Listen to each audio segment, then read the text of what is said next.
आप सभी का मेरे चैनल संस्कृत संज्ञान में स्वागत है। आज हम सभी लोग पढ़ेंगे नेटिकेट यानी नेटिकेट क्या होता है।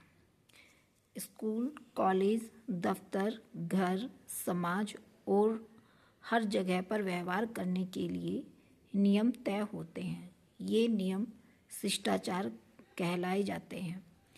ऐसे ही कुछ दिशा निर्देश इंटरनेट यानी नेट लॉग पर भी बनाए गए हैं, जिन्हें इंटरनेट आचार कहा जाता है यानी कि नेटाचार।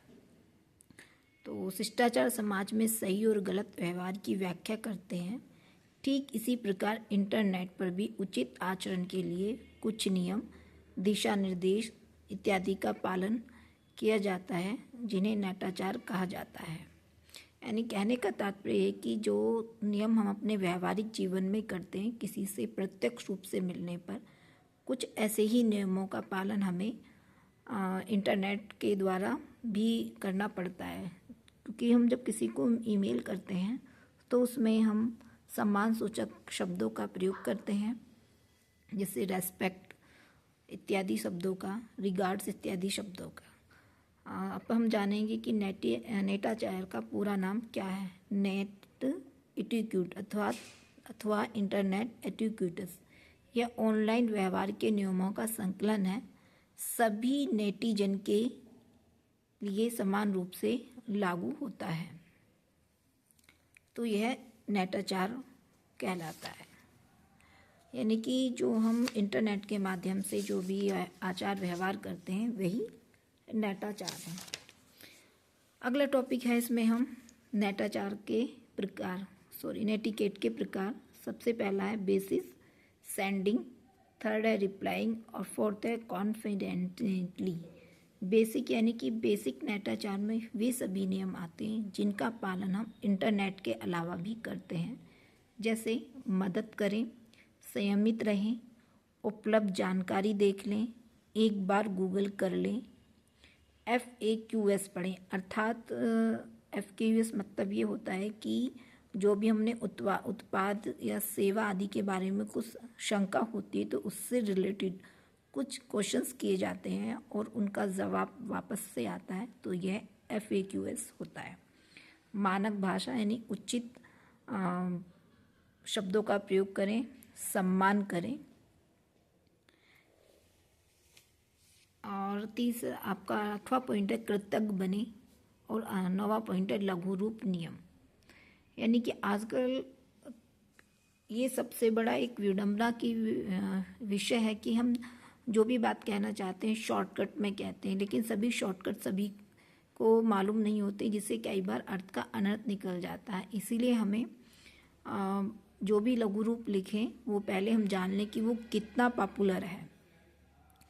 जैसे BTW, by the way, TTYL, talk to you later इत्यादि ये लघुतम रूप हैं जो कि इनसे हमें बचना चाहिए। 10वां पॉइंट है स्माइली का उपयोग। स्माइली का उपयोग कि आप कोई भी अगर कुछ अच्छी चीज़ भेज रहे हैं तो उसके साथ एक स्माइली फेस भेज देंगे, तो इससे क्या होगा कि हमारा जो संदेश है वो एक पॉजिटिव वे में जा रहा है। सेकंड है हमारा सेंडिंग नेटिकेट। सेंडिंग नेटाचार होता है लेखन से संबंधित और ईमेल, न्यूज़ ग्रुप्स, मैसेज आदि से जुड़े होते हैं।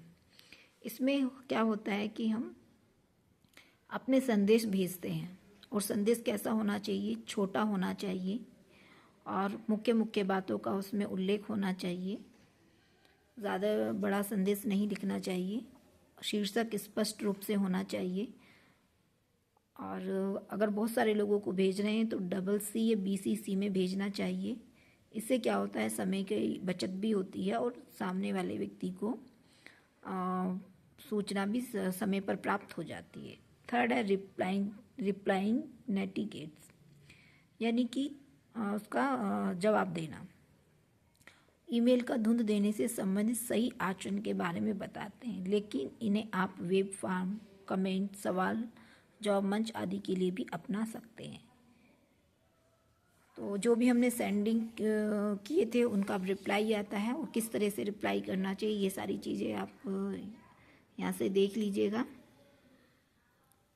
फोर्थ है प्राइवेसी नेटिकेट्स, यानी इंटरनेट पर निजता से संबंधित नेटाचार का पालन करना बहुत ज़रूरी है और यह अब एक कानून बन चुका है, इसलिए दूसरों की निजता का सम्मान और सुरक्षा करना हमारी जिम्मेदारी है।